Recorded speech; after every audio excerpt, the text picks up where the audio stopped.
The long, hot summer of 2005. Crazy Frog is number one. The royal family are reeling from Prince Harry's Nazi costume, and millions watch England finally wrestle back the ashes, led by Kevin Pietersen, a spiky-haired Saffer with a chip on his shoulder. But for KP, the drama is just kicking off. From shagging with Shane Warne to cosying up to con men, this is the story of England's arsehole-genius.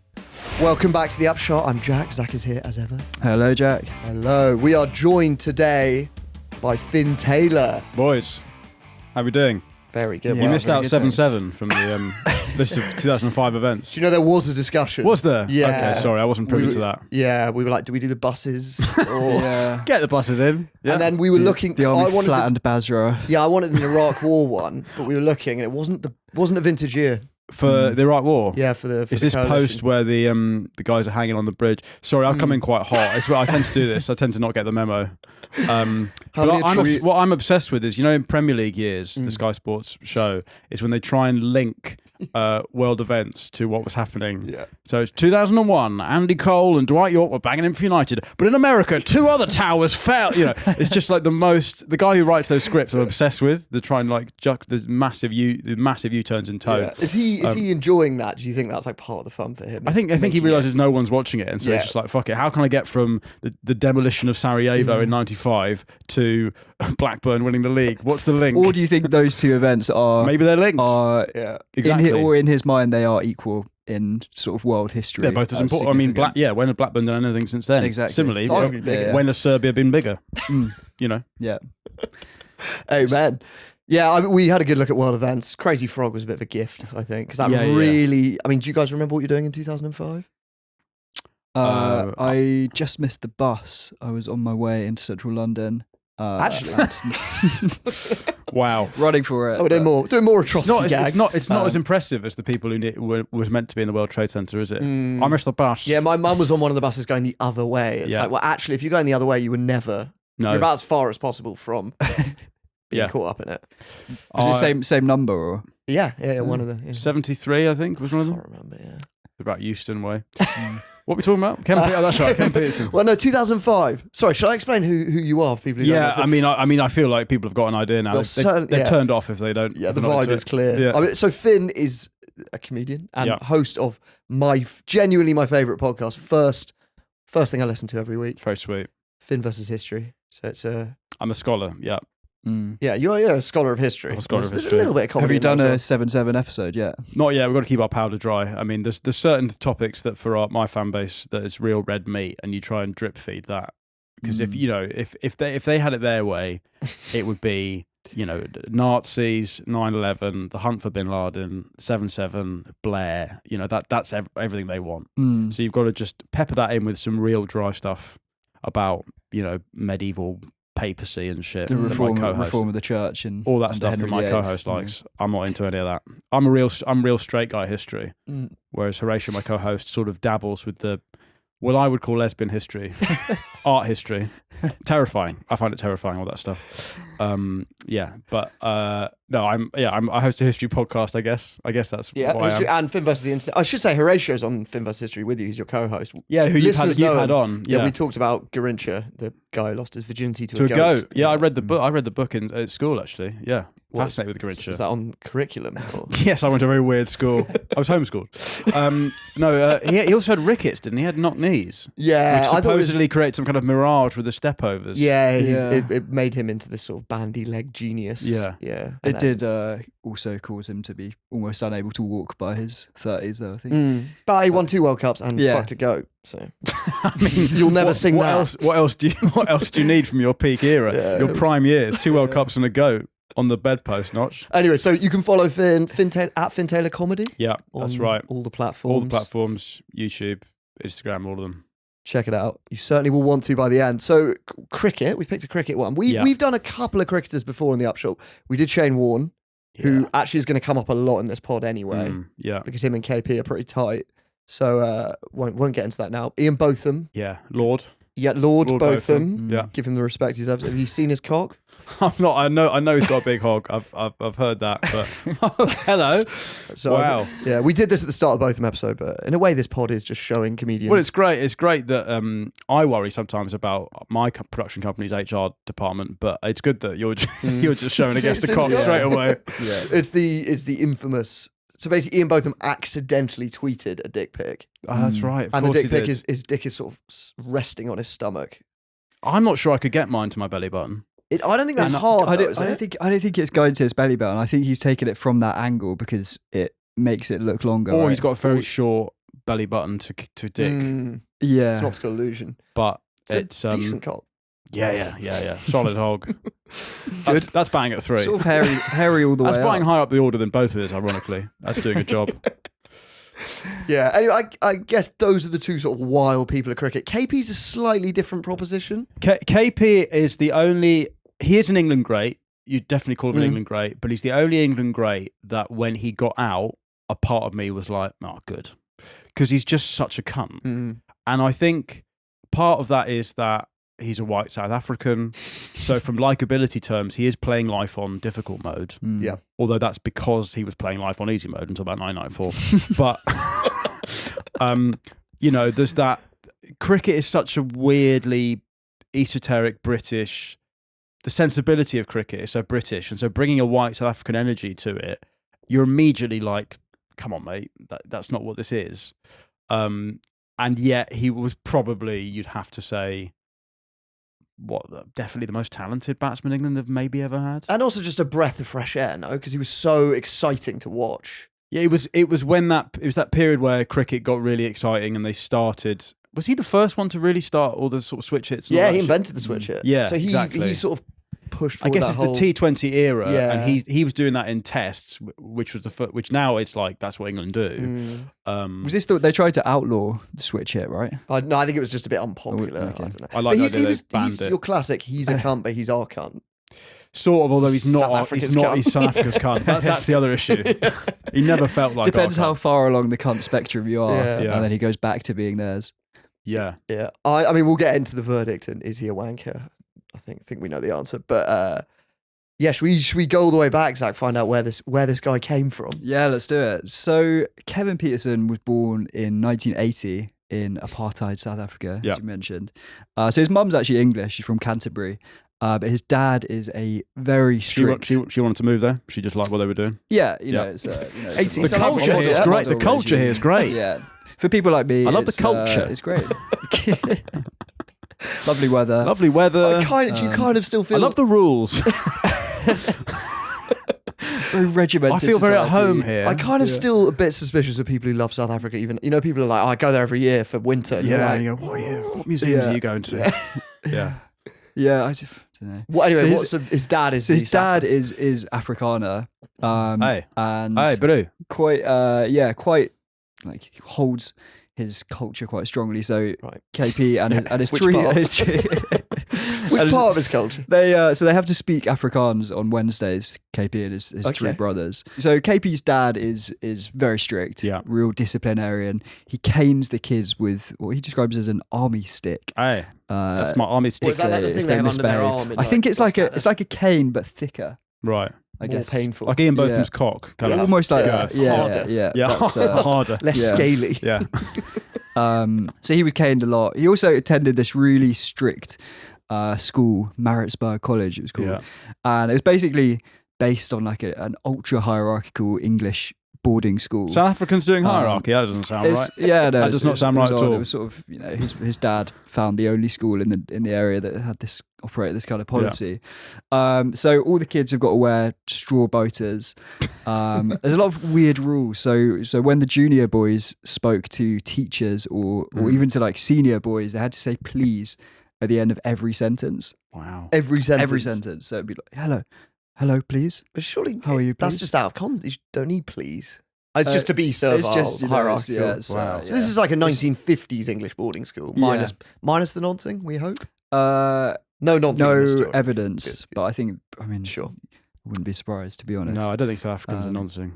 Yeah, they They're don't too strike hard. me They're as too noncing, do hardcore they? for that. Yeah. No, there's a bittersweet sort of melancholy to English noncing that fits in with cricket. I think. Yeah. Warm beer, summer days, noncing. It's all part of the cycling past It's the all village part green. of the picture, isn't it? Whereas white settler countries are too busy fighting off the indigenous Yeah, population. it's genocide, not nonsense. It's genocide, not nonsense. Yeah. Basically, Britain had its genocide stage, and now later on you get into the lazy noncing era. Yeah. Okay. Sort of exactly. suppressed genocide, really, Yeah, isn't it? Yeah.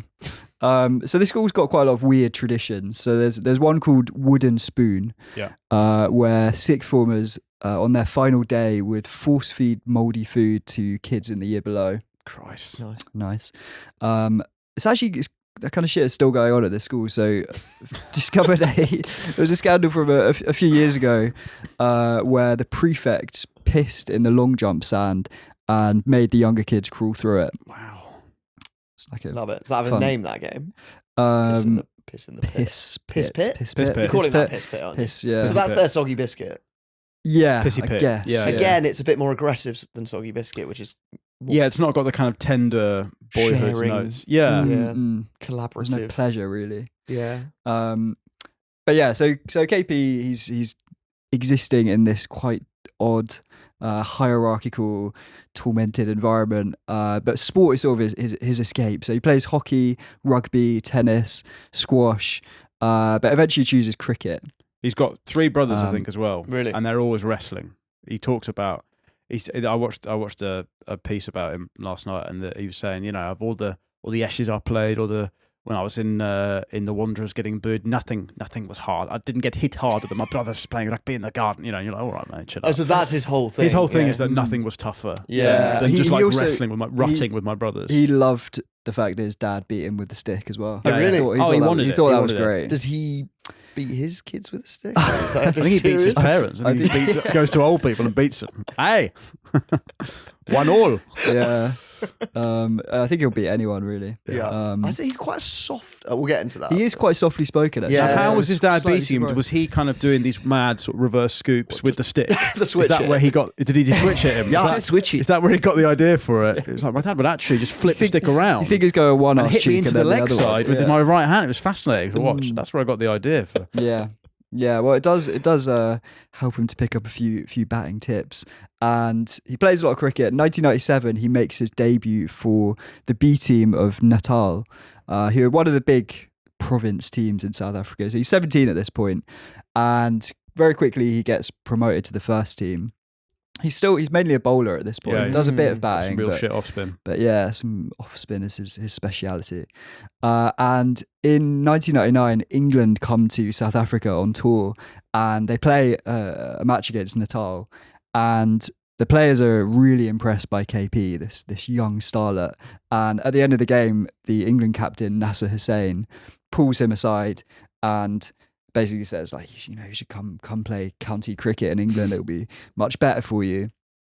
And it's kind of music to KP's ears because he's already quite fucked off at this point because he'd been dropped by Natal earlier in the season, which he blamed on this like racial quota system that they have in South Africa, where the other way. it's What sort you're of thinking. 4 non-white players had to be in the team. Yeah, it was a whole rebalance thing after apartheid, and he, he's playing the white South African hits. He's complaining about that. Yeah. Which, how old is he at this point? Like 18? He's 17, 18. It's pretty precocious racism to be at 17. I guess, what year is this? Late 90s? Because this is like a boomer, woke, anti-woke complaining about DEI. But I guess he's and young. he's 17. Isn't he young enough that he sort of, like, Mandela's been in power for like a couple of years. I guess it's the, I suppose so. Maybe it's pretty, I mean, he grew up with he's it. also thinking, I've spent the past 7 years crawling through piss-soaked long jump sand. Yeah. I've come out the other side, and now all I want is to enjoy the fruits of this this society. I never actually get the impression And he's now- racist. I mean, no, but he's in a he's a white South African, Yeah. so everyone thinks he's racist. Yeah. That's the problem. Yeah. Is that you can't hear that accent and think you can't really imagine like a white South African therapist, can you? Hey, tell me about your problems. That must have been really hard for you. Like it just doesn't. It doesn't work. That culture just isn't a kind. I can really empathise with your problems. Empathy. I I empathize with that. It doesn't sound. Yeah, and he's got that weirdly soft version of it. That's his voice is Oh, weird. the slightly sort of camp Yeah, he's got a bit of a campness that you never expect. tenderness to it, which Yeah. is quite, again, it's very jarring. Yeah, there was a bit of like English accent in there as well. Every now and again, Yeah. picked up. Also, he then goes to England. So he does, yeah. So he's fucked off about this whole racial quota system that Yeah. South Africa's got. Woke so nonsense. Absolute woke nonsense. but yeah. So he then goes over and joins Cannock Cricket Club, which is a small team, sort of on the outskirts of Birmingham. It's 2,000 now, and initially he's enjoying the cricket, but life in England is not really to his taste. So he's living in this single room above a squash court, which fuck that. it's got to be one of the worst places noises to live. from the squeaks. Exactly, Oh, like- no. Living next to like a there's tennis just a court. would be bedroom bad. above the squash club. What's it in the cricket club? Must be. Yeah, it's in the cricket club. Yeah, 'cause so that's he's- what you do, isn't it? Yeah, but can you imagine just like trying to get to sleep and it's just doof, doof, Yeah, that's doof miserable. against, Yeah, your, against your squeaks. wall. But no racial quotas. in the Exactly. squash. Yeah. You can just play if you're Yeah, white South yeah, African. yeah. It's quite funny that he left South Africa. You know, and people are like, so when did you leave? And he's like, yeah, round the time Mandela got. It's like leaving I'd say Germany. the country went downhill. 94. Yeah. It's like, when yeah. did you move to South America Yeah. from Germany? Yeah. About 45? 46, yeah. Yeah, so he's at Cannock Cricket Club. He's also working part time as a barman in the clubhouse, which he also doesn't like. He says he hates the horrible black country accents. Wow. Right. So I wonder what part of the phrase really. black country has got a problem. We should keep them separate. Yeah. Separate but equal. I cannot believe I moved from South Africa to the black country. That's the last thing I wanted to do. Yeah, he's not enjoying that. When did he go Nottingham then? So that's thought- after. Oh right, so I thought he went there first. No, Right, no. okay. So he does this. He's like a gap year does like student, does isn't he? Yeah. does 5 months working behind the bar serving Uh-huh. scampi fries and stale lager to Bliss. the black country people. Yeah. Which obviously that's sort of reversal of roles for him. So it doesn't Yeah. doesn't go down too well. He's actually in 2006. So after he's like starred for England at the Ashes, he's dating a pop star, and he was still complaining about money that Cannock owed him for these No shifts way. behind the bar. Wow. Where's my payment in lieu? Yeah. But yeah, he does well with them. They win their local league, and the following season he gets picked up by Nottinghamshire, the county side, and everyone's pretty excited. He's this young starlet coming through, and he delivers straight away. So he scores a century on his debut, and his first season he's unbelievable, knocking centuries like every other game, and. Yeah, he stays there for a few years. He really cements himself as the star of the team, but unfortunately they get relegated in 2003, which KP blames on the pitch Right. at Trent Bridge. It's either To be fair, he's playing really well, isn't he? Yeah. he is playing well. So yeah, Nottinghamshire get relegated, and KP decides to hand in a transfer request, which doesn't go down too well with his teammates. So it was actually midway through the final game of the season that he broke it to the captain, Jason Gallion, that he was going to hand in this transfer request, which, mid-match is a little bit provocative. And after the game, KP leaves his stuff in the dressing room, goes off for dinner, and Jason loses the plot, trashes his stuff, smashes KP's bat, and throws all his kit off the balcony of the pavilion. Right. I mean, I'm on KP's side in this one. Yeah. He is a victim here. Yeah. That's And also, they're shit. And he's obviously so much better than them. Mm. I'm, Yeah. to be honest, I'm on KP's side for a lot of the story till he opens his mouth. Till he writes his fucking book, which we'll come on to. But he's better than his teammates. Yeah, Yeah, Should I be. see- And he's they've big got fish in a upset. small pond. Yeah. And Yeah, he's it's- done something about it, and they've got annoyed. It's fair enough, but captains in cricket are quite Yeah. they like a bit of loyalty, don't they? Yeah. Nottinghamshire actually end up forcing him to stay for another season because he's still got a contract, but he's basically miserable for that whole year. And then in 2004, when his contract expires, he signs for Hampshire, who are captained by our old friend Shane Warne. Warne. And the two of them, they're going to get up to some trouble together later, They are, which yeah. we'll come on to. Yeah, because Warren basically persuades him to come there. And he only makes, I'm right in saying he only maybe plays once for Hampshire in like 10 years. Barely. Once he because- gets called up for England, Yeah, it's he's like, just, see you later. yeah, exactly. So Yeah. he's mainly just there for him and Warne to just Hit up the absolutely stripes. completely plough through Southampton's. Yeah, and then 2-hour train to London. Yeah. More of that. We're going to talk about that. Apparently, they move into this place. It's called like Ocean Drive, where it's sort of the cool seaside, like sort of trendy Docklands vibe. And it's like them, Matt Letizia, Anders Svensson. Oh yeah, Dreamboat. Those are the biggest names I could find in Ocean Drive. Kevin Pietersen and Matt Letizia. Yeah. It's sort of we talked before about Princess Park Manor, which is a place in North London where all the like Arsenal players, Right. Ashley Cole, Girls it's where Aloud. Ashley Cole and Cheryl Cole met. Right. So this is sort of the South Coast equivalent. Yeah. You've got It sounds like Dubai. Kevin with shit Pietersen, weather. Kevin Pietersen and Matt Letizia. Dubai, but it's in Southampton. Yeah. Crap. Which is what KP would crave. Yeah. Anyway, at this point, he is called up for the big time. So we're 2004. He's been waiting 4 years to qualify for England. And at the first chance, they're like, this guy's fucking class. Yeah. And so attacking, which is, not an English trait. No. And so they take him on tour. And where's the tour? It's Zimbabwe and South Africa. So The original Black Country. Yeah. Here we go. Here we go, KP. like a weird homecoming for KP. Yeah. And he is, even in the build-up, he's branded a traitor by the South African press. The South Africa captain, Graham Smith, says, I am a patriot and therefore I hate Kevin Pietersen. Because they dig up his comments he made as a teenager about the quota system. Yeah. Right? And he had slagged off Graham Smith in the past as well. He'd called him like weird. I can't remember what it said. It was like he's weird and a dick or something. Right. Which, Yeah. fair point. But So the and all other Saffers. South African players are in favour of this quota system. I think it's just like, I think it's hard. It's a hard move in terms of optics. Yeah. To come out against the thing that's trying to repair the damage apartheid did. just It's keep your quite head a down. bold move, isn't it? And I think you have to be prepared to eat some shit from other people. Yeah. which he did. Which he did. In fairness. Um, But he goes on this tour and he's the star. He's player of the series. First of all, he dominates in Zimbabwe and then in South Africa, where he's literally booed aggressively every time he walks out. First ball, he nearly nicks the Yeah. first ball. But then he's- Andre Nails bowling, and he does a high bounce, and Peterson so nearly is out. The whole stadium goes, oh, and then he stays in. I think he gets 22 not out the first game, and yeah, from that point on, he just absolutely creams I them feel about. like it's 200s and a 90. Yeah, I think he's top run scorer. England lose the series. I remember Yeah. watching it and like England, the final ball, the innings England have lost, and he's just banging it for six. Yeah. He's just like so much better than his teammates. Yeah. And by the end, I didn't fully remember this, but I read that the South Africans were giving him a standing ovation. I possibly. don't know that. I mean, for context, the England cricket team in the late 90s, early 2000s are one of the worst they've ever been. They're, they've got Darren Gough, and he's a bit fat, loves a pint. He's a good bowler, but beyond that, Alex Stewart, you'd say, was a good captain, but we're struggling. And so to have someone come in who's young, who's just effortlessly creaming sixes, that's not something England have been doing for the last 10 years. And suddenly it's all coming together. So we're now in early 2005. The Ashes is that summer. Yeah. And suddenly there's a few players like Peterson, Flintoff, Thomason. Yeah.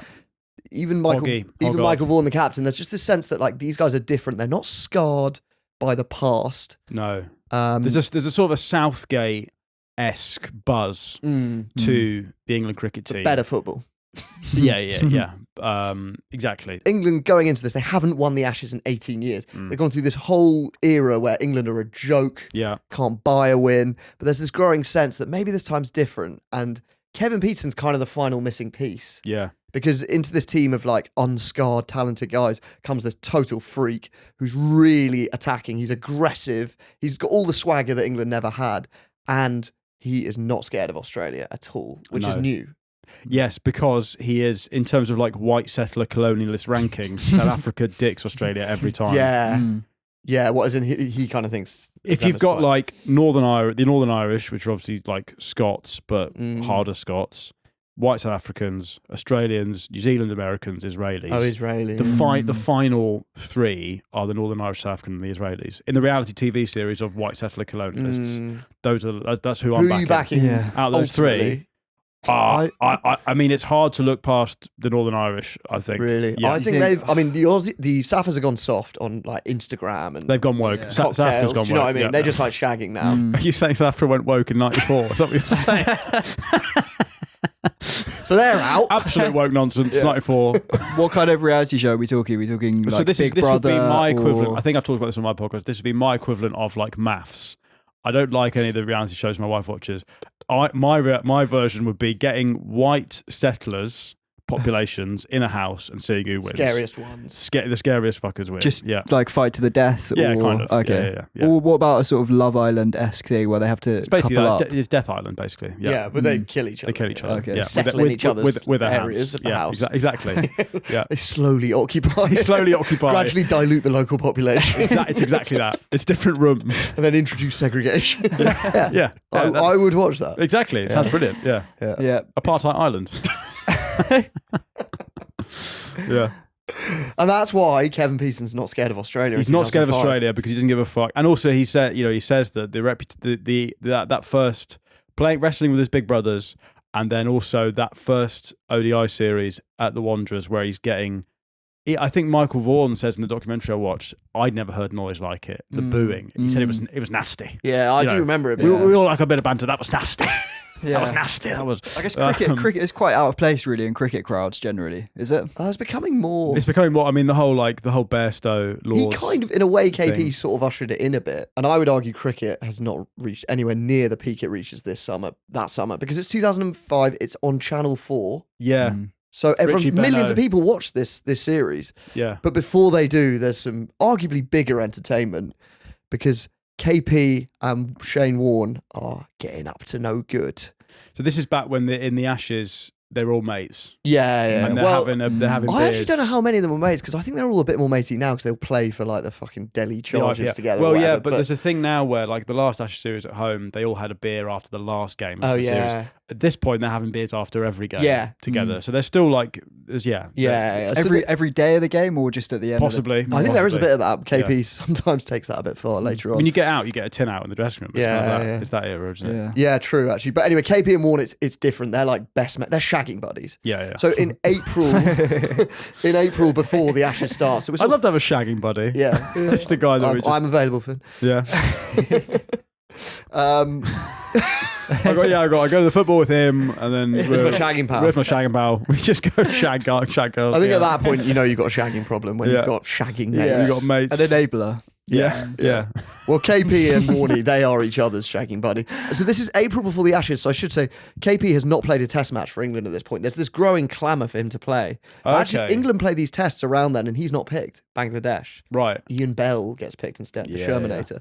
But so this is April. Anyway, Kevin Pietersen's rising star. Shane Warne's the most famous cricketer on the planet, and the pair of them decide to catch the train up from the Southwest trains up from Southampton Central Yeah. to Waterloo. I'm focusing on the boring bit of the story. They catch the I train think up they to probably changed to Airport Parkway to get onto that line. But anyway, which train line runs that? That's Southwest Trains. That's Yeah. Southwest Southwest Trains. Trains, Okay. not Southern. Which Probably model? the- They're probably buying a super off-peak single. Calling at. they're not going home. They're not going home. No. No. Yeah, it's hotel One back way. yourself for those Exactly. two. Yeah. Anyway, so they hit up where else? China White. So in 2005, we've talked about China White a lot on this pod. China White is Mecca Yeah. for like. No, you can stop there. Yes, Yeah. China White. I'm trying to white as Mecca. It's white Mecca. So you walk in there, you're seeing Charlotte Church hobnobbing with Prince Harry. Yeah. You got like Nicholas. Prince Harry's wearing a fun costume. Yeah, Prince Harry's Yeah. in his fun stage. Yeah. You've got John Terry cheating on his wife with a woman on crutches in the loos. And True then, story. and then parking in her space Yeah. and just taking the fine. I heard that's what he did. You know that? Worst of all, He just parks at Stable Bays and just takes the fine. Is that rich? Yeah, Fuck yeah. it. who else do you get in there? We've talked about China White a lot on this pod. I mean, those are the sorts of characters you expect. There's sort of Lamps. like- Cipriani. yeah, Danny Cipriani's Cipriani's like there, fingering a yeah. cheeky girl next to Nicole Scherzinger. Lembit Opic's Yeah. in there. Yeah, Lembit Yeah, Opik love is it. inexplicable. Hey, that's my Lembit cheeky Opik girl. never What's the other one? leaves. Sorry.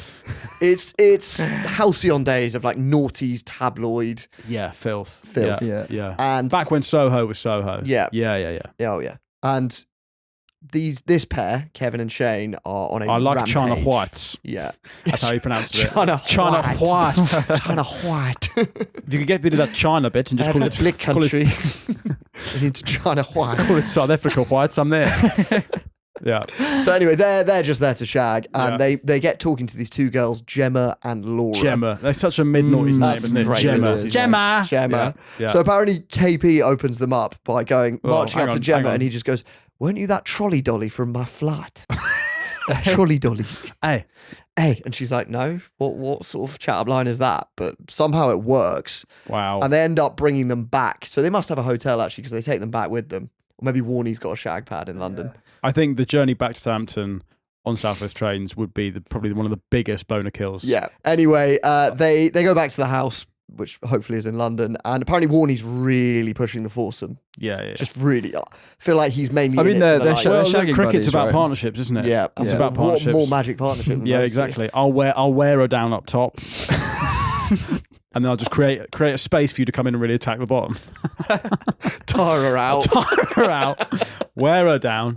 I'll leave a lot. And then you really just come in and just mop up. Yeah, Warnie's just padding away for hours. Presenting arms. Yeah. No, not that one. Not that one. Quick single. Get her excited again. Nothing better than coming in down the order, tired feeling. Oh, absolutely. Just slogging them. Yeah. They got a long tail, this team. Anyway, they're not biting on the foursome, disappointingly. For Gemma and Laura There's- aren't biting. No, they ain't biting. They're on stubborn. them. No, I think They're yeah, test not, openers. They're not. yeah, they're just watching it go past Warnie's request. Yeah. Just letting them go for hours. So in the end, they couple up. So Right. it's Warnie with Laura, KP's with Gemma, and they shag in next door rooms, which Yeah. is close to a foursome as they can get. Unfortunately for Shane, Laura pretty much instantly sells her story to the tabloids.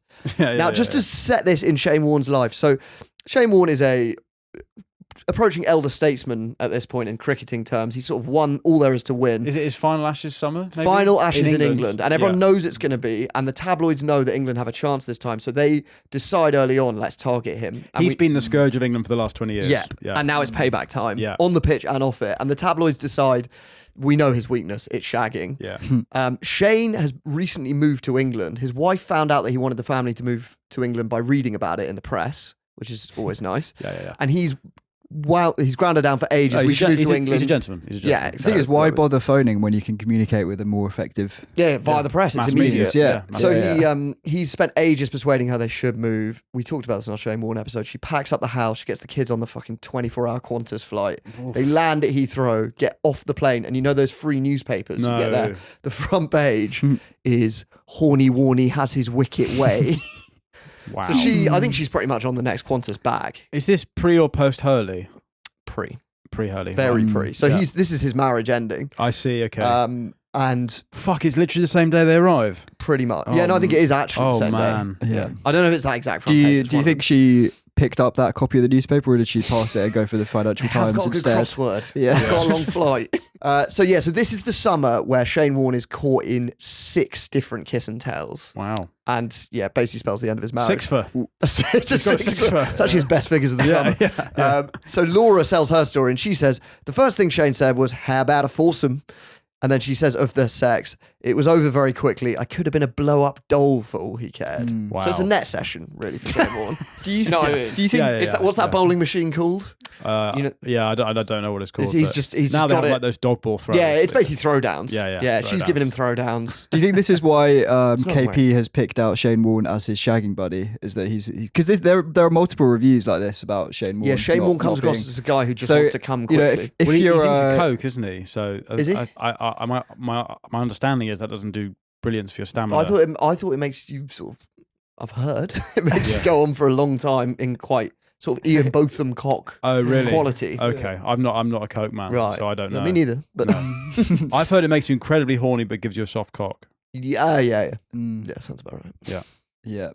I wouldn't know. I've A never real known good for what he boys. is. We Yeah. did a Warne episode, and I don't think we did any drug stuff. Apart Fair from enough. He was possibly killed by street Viagra, but that's Yeah, one for another time. street Viagra. Street, well, like a Viagra jelly. Yeah, Did he buy it off a guy in a long coat? Yeah, that pretty much. great I think it moral was in panic Thailand, of wasn't it? street Viagra. Hey kids. Anyway, so the kiss and tells. So that one for Warne, I think at this point, his wife's already like, fucking hell, this is getting silly. I'm gone back to Australia. Yeah. But among the other kiss and tells that summer for Shane Warne, this is all before the Ashes kicks off. One of them is his teammate's ex-fiance, and Shane was meant to be the best man at their wedding. So they had broken up before Warnie shagged her. Yeah. But he went from being the best man at their wedding to knobbing the bride in a matter of months, I think. Yeah. And then the original way he gets caught out is sexting. So I have long argued that Shane Warne possibly invented sexting because he has a sexting scandal in the late 90s, a Nokia sexting scandal. Wow. So he's arguably the pioneer of the art form. It must be hard to keep the excitement up when you've got to, type it in like that. And I guess Shane what was he sending? Just like You know, like when people used to make a dick with like brackets and Yeah, and colons. and colons. Yeah, Because there were no cameras on phones at this point. No, this or was is it like real? You know, It's not eight, both the 8 mirror. pixels to No, the it's camera tweeting phone. out. God, that's Yeah, weirdly, both of them then sort of become. I shut my modern. eyes. I see as Hog now. 'Cause Yeah. you did show it for a You will for good some a time. good 3 minutes. Yeah. Yeah. Well, actually, Shane, he's also doing voicemails. So one of the ones he does, and I do wonder how the News of the World obtained this, but he leaves this voicemail where he says to this. Apparently, he basically met this girl in a bar. They drank some wine together. It didn't really go anywhere, but he got her number, and then he rings her wanking, and he says, "Oh, I'm picturing the wine all over us, both our mouths together, our tongues together. The wine's just dripping all over each other. I really, really need to speak to you. I'll try you again." I like the end. He's still got the voicemail. I'll try again. You know, the like 90s. Yeah, I'll try it later. I'll bring it Hi, it's Shane. Yeah, It's 7:42 on a Tuesday. I'm still thinking about the wine. Call me back. Yeah, bye. That's interesting. So is this sort of a kind of Roman debauchery? What, to the bacchanal? Yeah, just wine all over. I'm turned on by it. Really? I just don't think. I just think. I think wine's not the most where are you doing it? practical Because thing it's so to. hard stain to get out. Yeah, well, maybe it's Exactly. white wine. White wine. Still, I don't want that all over. But then that's like, where's the, if you don't see the wine, I'd also like the smell of wine. Yeah, is it's very not the bad. sexiest yeah. The booze, next maybe. day it's gonna be bad. I also like to think that he completely misread this. That she thought that they just had like a quite sophisticated glass of wine. She was probably asking him She's about like, "Do you want to drink a wine?" about the He's like, century "Yeah, that he yeah, hit in the yeah, 2001 Ashes. Yeah. And Yeah, she's then like, she gets back. Just gets home. It's like, you'll never guess who I met. Shane Warne, lovely guy. had a Chablis with him. Yeah. And then And just he's check, like, I can't stop thinking about pouring wine over it. checks Yeah. the phone. Oh I God. want to pour wine all over you. Yeah, it ends up in the papers, and in fact, his mobile phone shagging exploits get so bad that to try and make up with his wife, he vows to her that he will mend his ways by no longer having a phone. He'll just use email. To hand over your phone like a cop handing over his Yeah, I badge. feel like that's not No. the problem in this chain. Yeah, Yeah, it's the phone. yeah. The phone made me do it. Apparently, his voicemail says like, "Hello, Shane. I no longer use a mobile phone. Fucking hell. Just email me if you want to." Yeah. If you want to organise a shag session, get me on email. I just love that he thought that would persuade his wife, and then when that doesn't work, Well, maybe she's also frustrated by dial-up internet of the era, and she thinks that there's no way that he'll be able to keep up his. yeah. Can you imagine that Ian Botham Keep your- cockpick loading and Loading. dial-up Yeah. era just slowly, and then the last bit is just for fuck's sake. We've got past the good bit now. Yeah. There's only ballsack to come, really. I'll just Yeah, you'd want it to go that way up. Yeah. Yeah. Anyway, when his ploy of getting rid of a mobile phone doesn't work, he comes up with another genius way to win his wife back. He approaches one of his mistresses who has sold her story, and he says to her, "Can you seduce my wife into a threesome? I think it'll mend my marriage." The guy's a genius. Yeah. Yeah. I mean, the thing they say about Shane Warne is he did things that other people wouldn't even think of. It's ball of the century. It's Yeah. the spin on that. You go, I'm going to ask you just a threesome to my wife. She's never going to see that coming. She's going to go forward through the gate, bang, Yeah. she's done. Off stump's gone. Out the ground. Yeah. And Marriage saved. To be Marriage fair, she saved. does take him back. But not- Amazing. yeah, I think they then break it off again for good. And then the Liz Hurley era begins. And we'll talk more about that. We've talked more about that on our Shane Warne episode.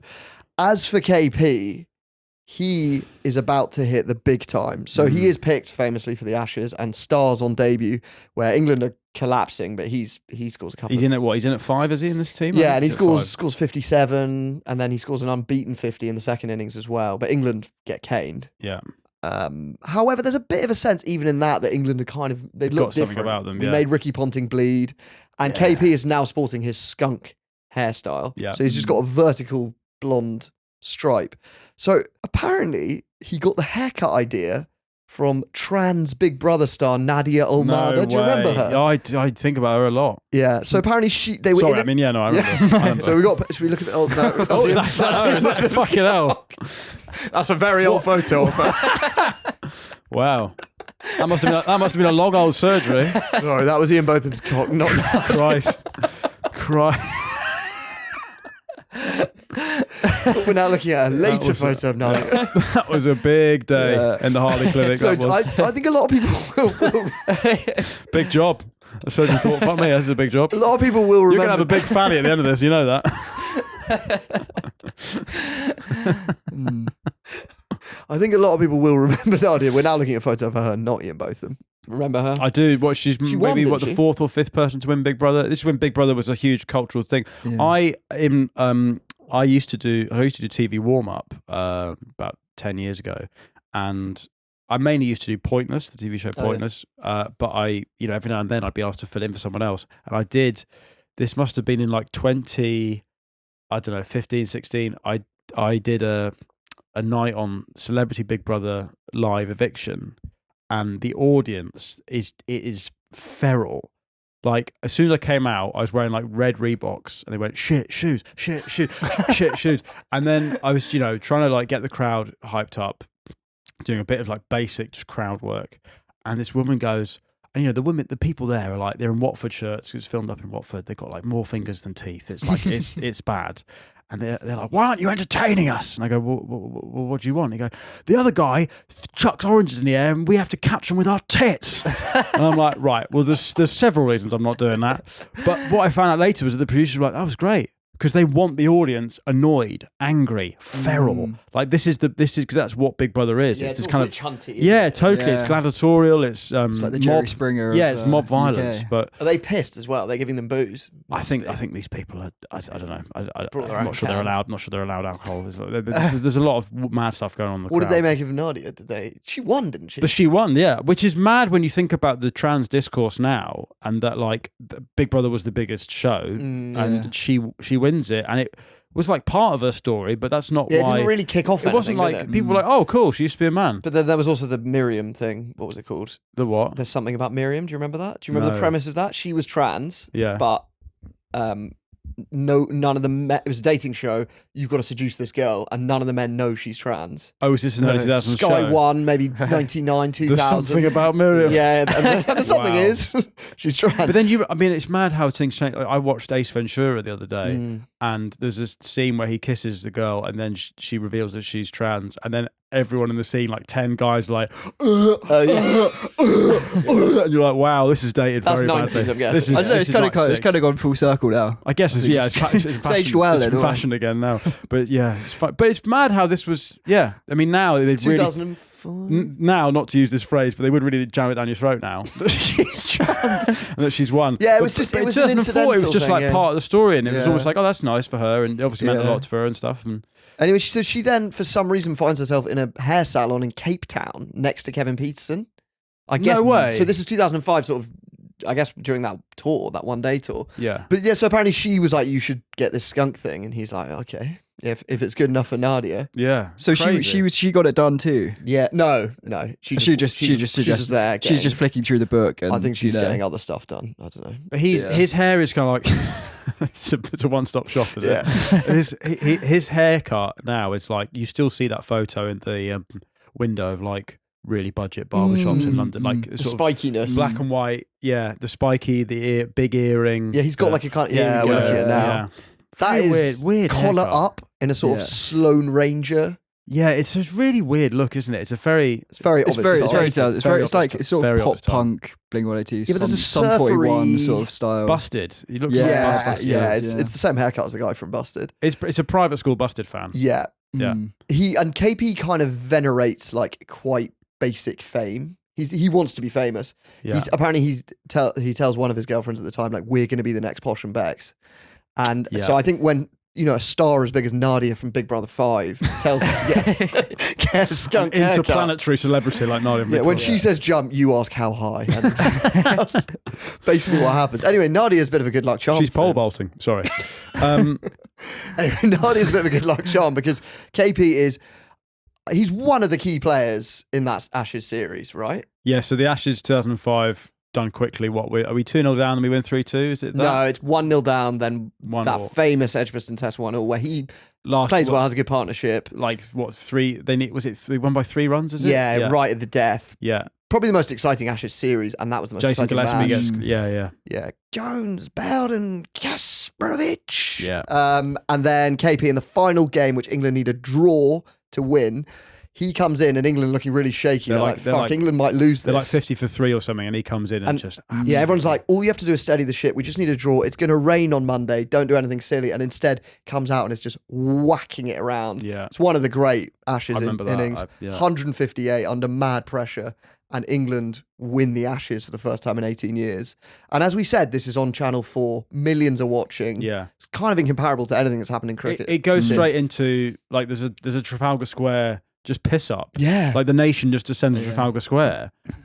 Which again, it's like That cricket, like, would that happen now if England? No. well, it's just the last equivalent is when cricket won the World Cup. When England won the World Cup in 2019, that felt similar. But what was mad about that was the same day as the Wimbledon final with Djokovic and Federer. Yeah. Which went on for hours and hours and Yeah. hours, and so it was like there's no bandwidth for one of them. And also, there wasn't like, because I went to that final and I went Wimbledon? home, no, the cricket, and I went Oh, home really? after. Like, there was no like, Oh it really? was a Sunday, and there wasn't like a. It was on Channel 5. I remember that. Yeah, true, but it didn't. I don't think it reached anywhere. didn't- This, No, this, yeah, this was yeah. the It didn't this was ca- it didn't the light the fuse the way 1-run this win, did. right?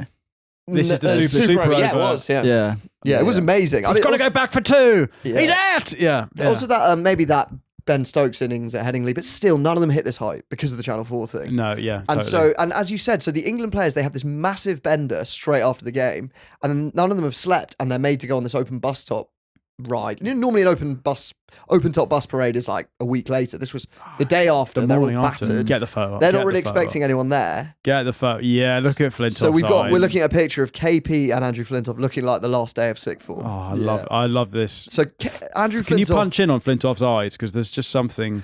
I mean, they're so He is so pissed. they're so Yeah. red. If you go, in fact, Google it. Just He's England, got to be- England Ashes 2005. He's got to be the celebration. most pissed anyone's ever met a prime minister. Yeah, Surely. and that's including Gaza. Gaza. That's I mean, including like Gaza- look at his face. Look how red his eyes are.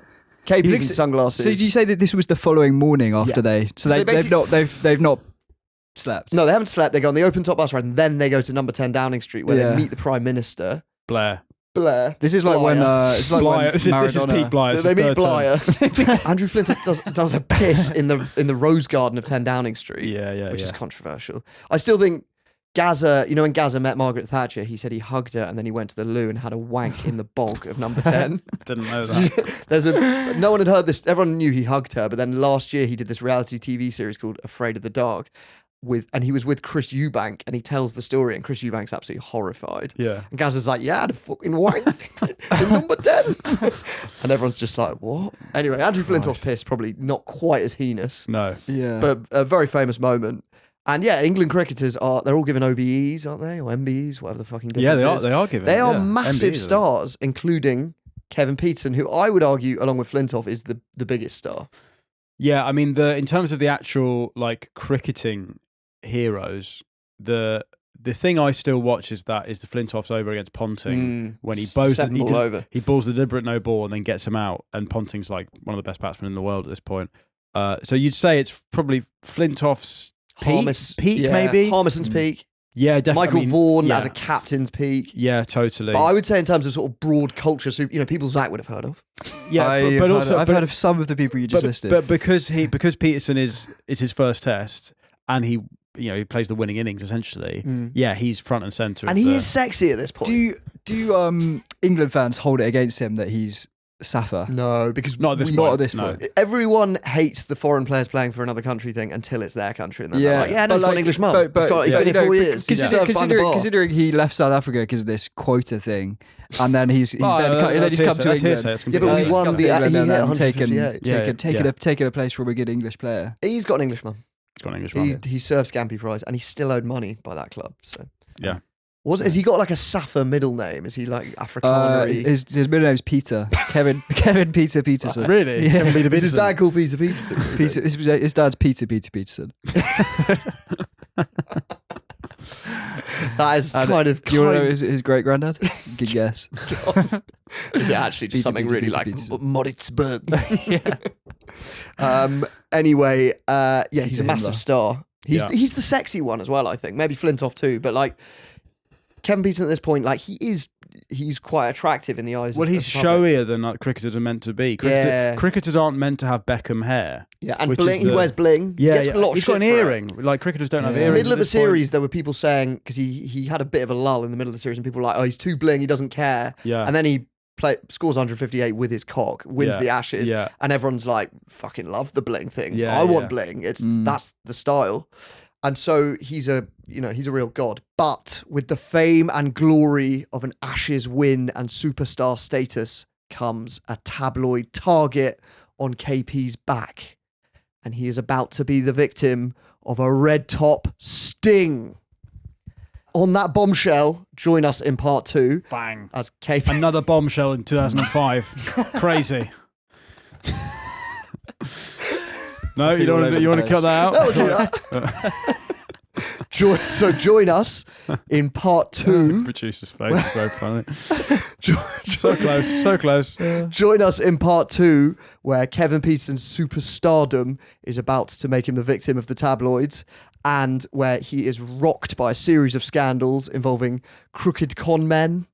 What else we got? Hostile teammates. Fake Twitter accounts. Yeah, fake Twitter accounts. Yeah. It all gets very scandalous from KP. This is the beginning of a rocky ride for Kevin. So we're going to do part 2. If you can't wait to hear about what happens to Kevin Pietersen, join us on Patreon, patreon.com/Upshot Towers, £3 a month, and that will be part 2. So for now, Finn, thanks a lot. See you shortly. See you shortly. Thanks, Zach. Thank you. And thanks for listening.